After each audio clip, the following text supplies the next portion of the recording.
Hello, Serge here from the Backyard Driving Range.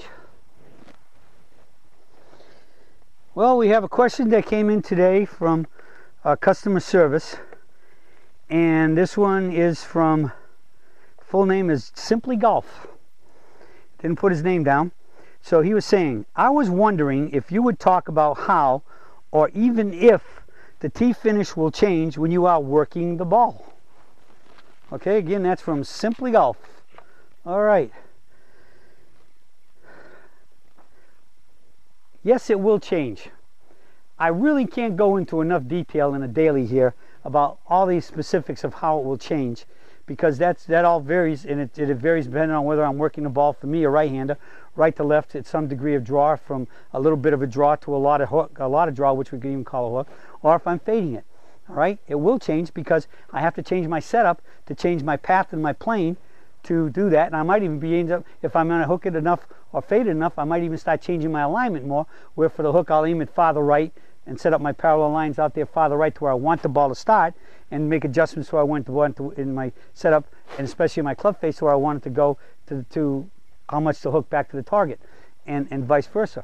Now I did a video, not a book, but an instructional video called Working the Ball, and this is explicitly explained in there.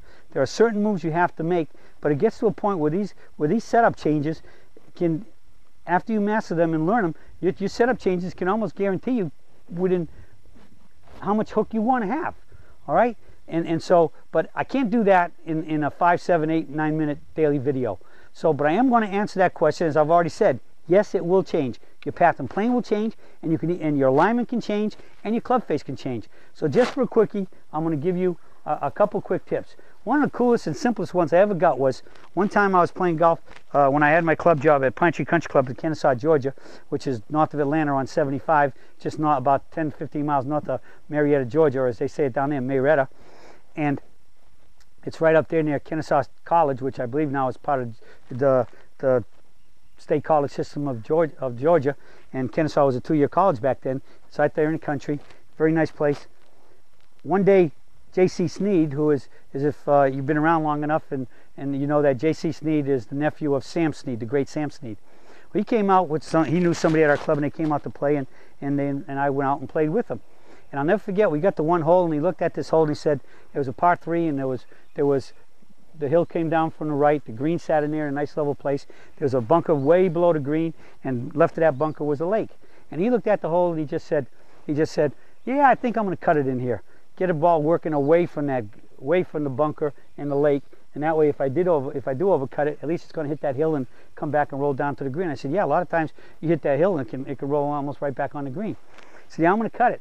And then I just said to him, I said, JC, what do you think about when you want to hit a cut? He says, all I think about when I want to hit a cut is as I'm coming in impact, I want to hit the ball and swing through with my forward elbow going up. So that's keeping the club face open, okay? He said, if I want to hit a hook or a draw, he said, I'm just going to come into the ball, and I'm going to think about keeping that elbow down. All right, so if I'm coming through and I keep the elbow up, see what that face is doing? It's stopping the face from truly ever going toe up into the catcher's mitt, right? Toe up in the forward mitt and up the tree. That's going to hit the ball straight, maybe to a little draw. But if I want to cut it, I just hold on, let that elbow go up. If I want to hook it, hit some draw, and depending on how much I want to hook it, it's going to go past toe up into that tree, because the forward elbow, or in my case the left elbow, will be staying lower. And that's very much the swing you see with most of the rotational players today.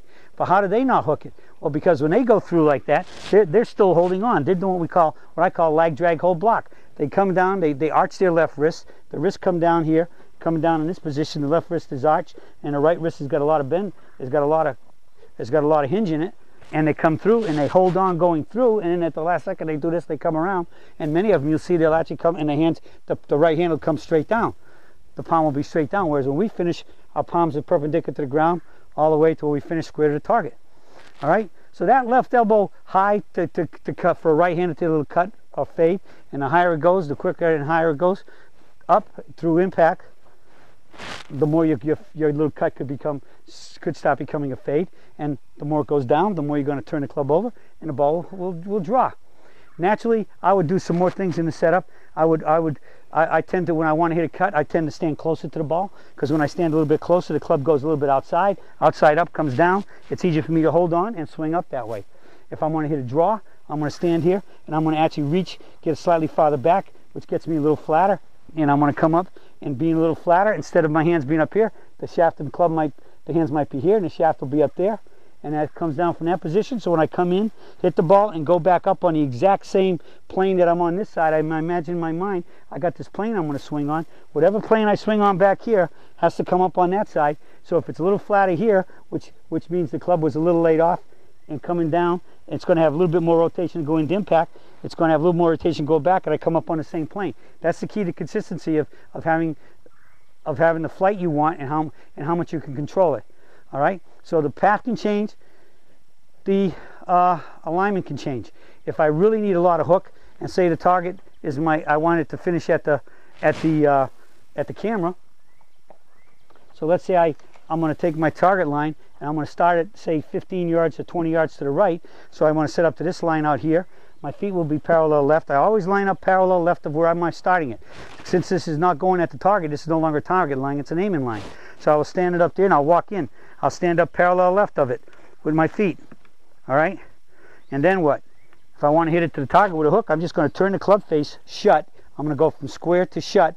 I'm going to turn it shut, but I'm going to turn it where I'm going to aim the club face at the target. So if I come through and that club face is coming in shut, the ball will start down that line, but because it's shut and it's going to be coming through from there, see, if I have a square club face, see how that club face is to the ground?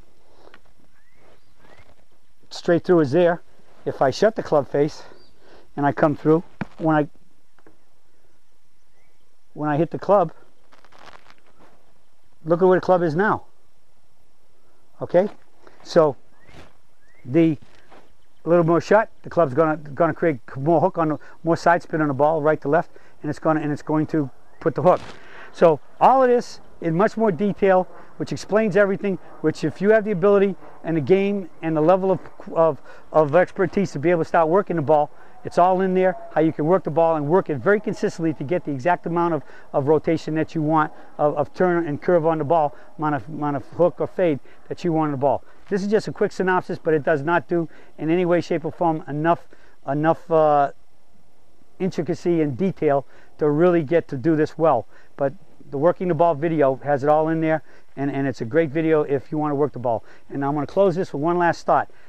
The biggest problem I've seen with golfers over all the years is that, and I even got into it myself one time, and some of the best advice I ever got out of it is what I'm going to give you right now, that was given to me.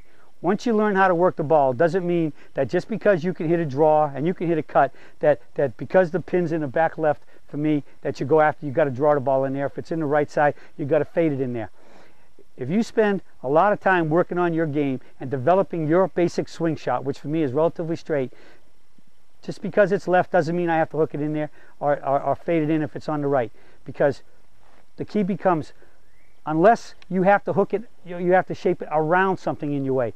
Like it's left for me and I'm in the left side of the fairway and there's trees overhanging, or the right side of the fairway and there's trees kind of overhanging, and I can't get at that flag anywhere near it without putting a curve on it, then you have to do it.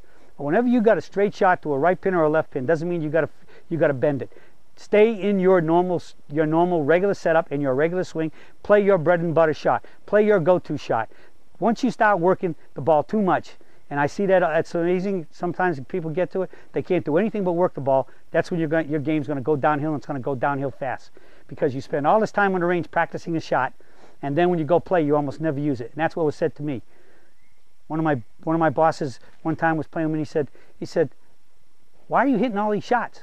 I said, "What do you mean?" He said, "You faded on the last hole, you faded on this hole, 2 holes before you hooked it." I said, "I don't do it that much." He said, he went through all the 7 holes we had played at that time, and I'd worked the ball every time. He said, "Do you practice that shot on the range?" I said, "No, I practice my regular shot." He said, "Then use your regular shot out there. That's your go-to shot. That's your bread and butter shot. Only deviate from it when you can't hit it. You can't hit to a target in a relatively straight shot, or whatever your regular shot is. That's the secret to, once you learn how to work the ball, don't overdo it. And overdo it means that you start doing it too much, it's going to start really hurting you. Because practice play with what you practice. And most of us don't stand on the range hooking and fading all our whole period. We stand out there working on our go-to shot, our regular shot. Take that to the course and only curve it when you have to. All right? Well, that's it for the search for today, and I'll be talking with you all again soon.